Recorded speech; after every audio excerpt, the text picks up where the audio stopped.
Welcome back, everyone. Well, not even welcome back. I don't even know how to begin one of these. I haven't done a solo video that's a little bit longer form in quite a while. I don't even know which camera to look at. I've got two set up here.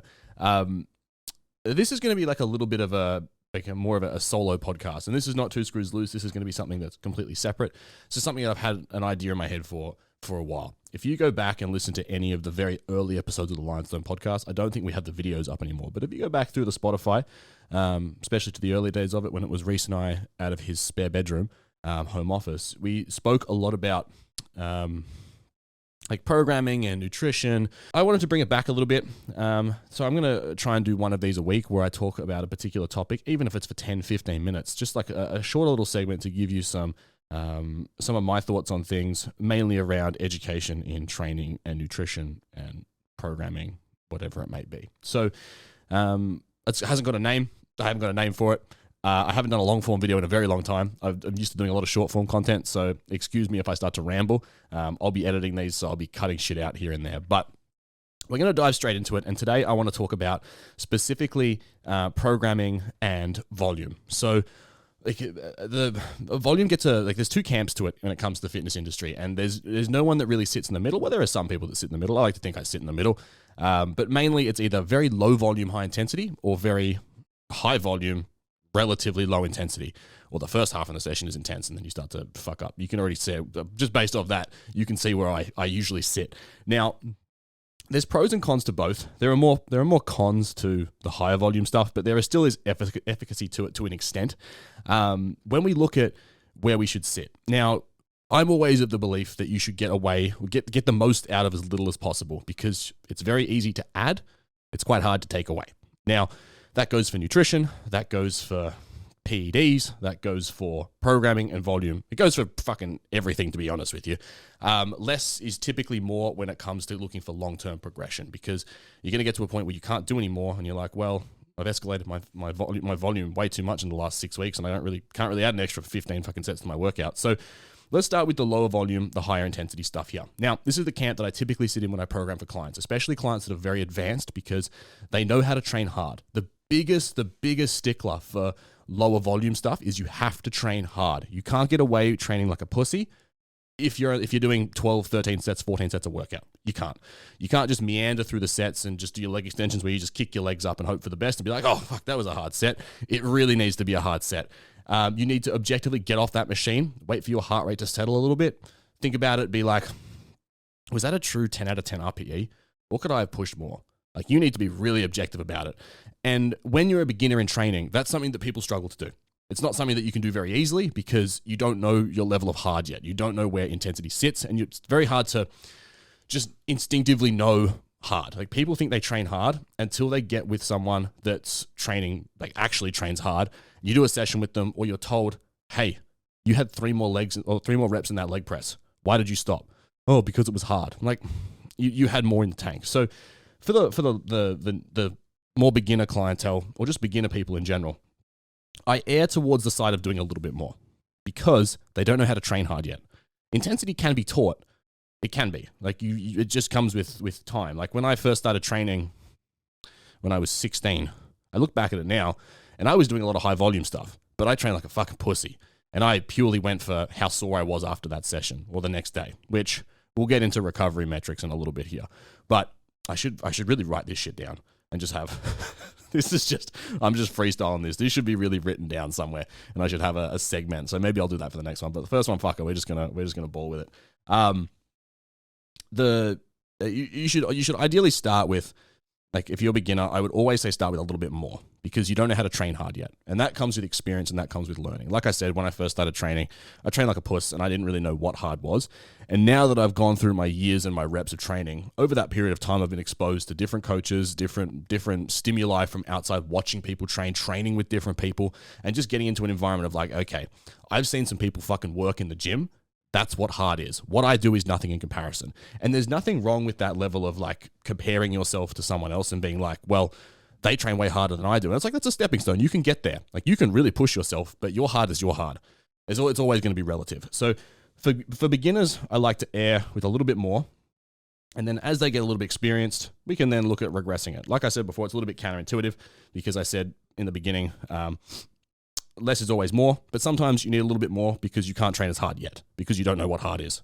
But you will learn it. And once you learn it, and once you've sent me enough form videos and I've told you, hey, you can do more, you can push more weight, you can push more reps, then next program, we can get away with a little bit less because you're actually pushing more. When we look at pushing higher intense, higher volume, a lot of people struggle with, they think they just need to flog themselves into the ground every session. And I think we'll touch on recovery metrics a little bit, but I think that's going to be a separate video because you can go quite in depth with that. But the biggest thing is that's like, you need to spend 2 hours in the gym. You need to be dead after your workout, and you need to just leave the gym crawling. And you can fucking achieve that doing 12 sets. People that do 35 set workouts at a leg day, nah, you're not training hard enough. You can get way more out of those 12 sets. If you've got less opportunities to go hard, you are going to go harder because you realize like you're going to be 35 sets. I'm going to save some strength. I need to get through 35 more sets. Where if you've got 12 sets, you're like, I'm going to leave everything on the floor right now. And everything is going to be left in this gym. That's the comparison difference. But ultimately, if you're doing 35 sets of workout, whatever it is, the range would be like 25 to, like 25 still, not too bad. But if you're pushing like 30 plus, and it's not just accessory movements, like 30 plus sets in a workout is a little bit excessive, very excessive. I don't want to fucking shit talk people, but there are people that do it, and I disagree with it. Purely from the aspect of that, one, they're not training hard enough. After about the 20th set in that workout, your ability to perform drops. Because if you are training truly hard, after about 20 sets, your ability to actually push further in those additional exercises is going to be dead. I would rather you restructure your entire program to where you've got a maximum of 20 sets in a workout, and those are at 20 effective sets, because those last fucking burnout sets of adductors that you're doing, abductors, my bad. The ones where you're kicking your legs out, you know the one I mean, that everyone fucking does. Pointless. It's like burnouts are necessary, just adding more volume for the sake of adding more volume. If you are training effectively and efficiently, you shouldn't need to burn out your muscles at the end, because it's just added shit that you do not need. You can get away, like your heavy RDLs should tank you way more than getting like a burnout on a adductor that does 25 to 30 reps. Now, abductor, sorry, I get the two mixed up. Abduction, adduction, going in, adding, abducting, going out. That's how I always remember it. It's like when you hold your hands up like that, left and right. So I think ultimately, when it comes to volume allocation, if you are newer to the gym, do a little bit more.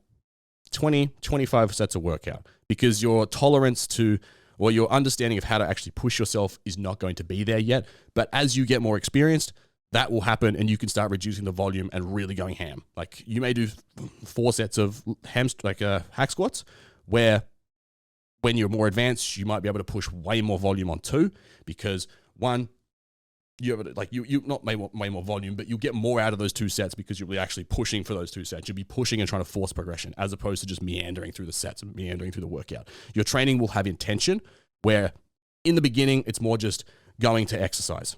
There's a difference between training and exercise. So go in with that. If you're more advanced, you can get away with doing less in a workout because you actually know how to push yourself. We'll touch on recoverability metrics here a little bit. So I don't think, I'll add a little next part here. I think I probably should break these videos up a little bit, but fuck it. We're just going to roll with it today. Fuck it. It'll be a podcast, whatever.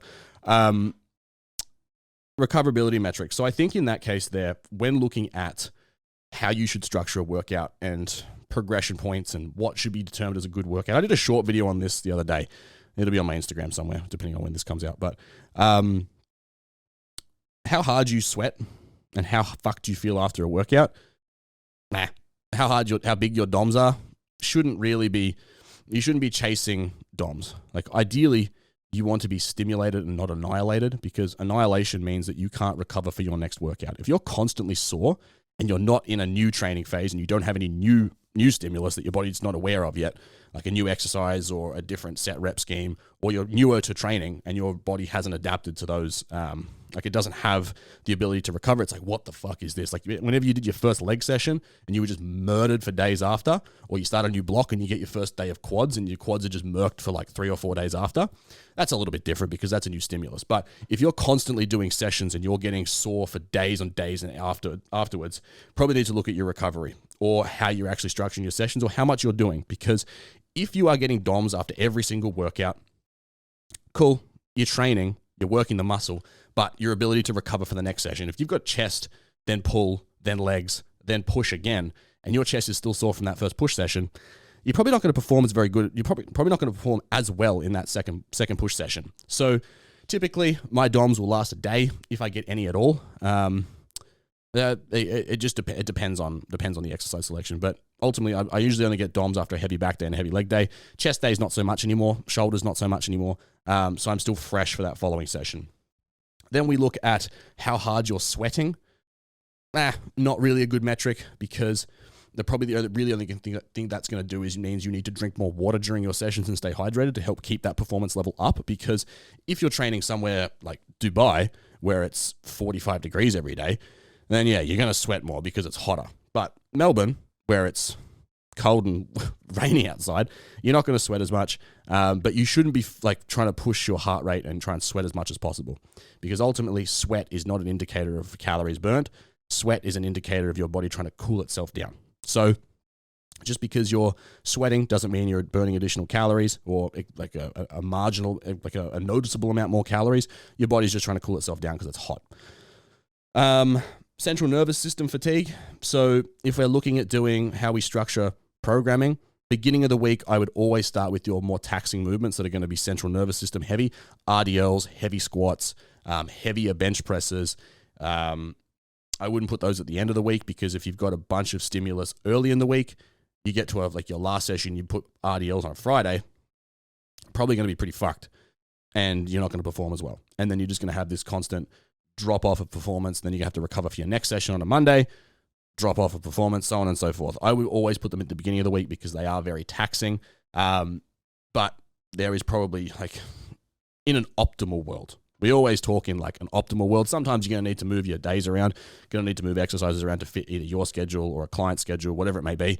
It is what it is. You just got to make the best of the situation. But in an optimal world, when we're looking at programming, I would always put my heavy, more central nervous system fatigue movements earlier in the week or earliest in the session, right? Don't do your fucking heavy deadlifts at the end of a session, because you're not going to get the most out of them, and you're going to ruin yourself even more, and your risk of injury is higher. So few things to take into there in terms of the volume game. Beginners, you can probably push a little bit more because you don't know how to train hard yet, and that's okay. You will learn. Get a coach. They will send them form videos, and they will tell you, hey, well done. This was a hard set, but you could have pushed harder. I do it with my clients all the time. If I think you can do more, I will tell you. That's why I have a coach, because I send them form videos. Hey, Pat, stop being a pussy and do more. And ultimately having someone over your shoulder being like, do more. A PT in person. Hey, you think you can do 25? I remember, I'll tell you a story. I'll tell you a bit of a story. I went and trained. I went and trained at a gym, and I happened to bump into a client there that I've been training for a while. I was like, I'll come over and I'll walk you through a set of leg press. Cool as. So they start doing their leg press, and we get to 25 reps. And I'm like, this leg press is prescribed for 20 to 25. This is very like a high rep, relatively safe movement, because you're on a machine. You're externally stabilized. The machine's doing all of the stabilization for you. You just need to push the weight. So you can push a higher rep scheme here. Now, I think this leg press was programmed to like 15 to 20 or 20 to 25 or something like that. And we got to the final end of that rep scheme. And I was like, there's way more in here. We pushed for another 15 reps. So that's just people, that's not that they weren't trying, the effort wasn't being put in. It's that they didn't know that they could push harder. They thought that was the cap. It's like, fuck, that was a hard set. My heart rate's a little bit elevated. My legs are a little bit sore. But when push comes to shove, if you really want to progress in the gym, you need to actually push yourself. Muscle growth and strength growth isn't easy. It's not something that, like, otherwise everyone would be fucking walking around jacked, ultimately. But not everyone is. And it just shows you that you need to actually push yourself if you really want to get strong in the gym, or you want to grow new muscle tissue. In and you actually want to force progression, you need to actually push and you need to break through those barriers. And sometimes your body's going to be like, fuck, no, I can't do more. Your head's telling you, oh, this is hard, this is difficult. And that's where you grit your teeth and you just push through those last few reps and you grind out those last few reps. And that's the most important part because that's where you'll start to see the most progression. Those last few reps of every set where your face is screwing up, you're making noises, you're shouting, you're screaming, are the reps that count. They're the most effective reps. The reps that lead up to that, they're just getting you to the point of where you can actually start doing work. Like if you've got a rep set, the last 5 reps are going to be the ones that struggle. The first 10 are going to be difficult, but not difficult enough to actually challenge any kind of stimulus. The last ones, that's where the work needs to be put in. So you need to force yourself to get there and sometimes push past that. All right, that's a 15-minute video, 15-minute episode. Hopefully you took some value from it. If you did, please share it. If you didn't, well, sorry. Hopefully the next one gives you some value. If there's a particular thing you want me to talk about, let me know, and I'm more than happy to do it. But yeah, share it, like, comment, subscribe. I have no idea what I'm going to call this. This is going to be something that I need to brainstorm. I literally sat down today and was like, oh, I'm going to do this, and put no thought into it. Next time, I promise the next one will be a little bit more structured. I'll have a whiteboard with some shit written down, and I'll segment it out a little bit better. But bear with me. This is something that's new to me and a little bit foreign, so I'm going to just roll with it, and we're going to get better as we go. But I hope you all have a terrific day, and I will chat with you very soon. All right, bye.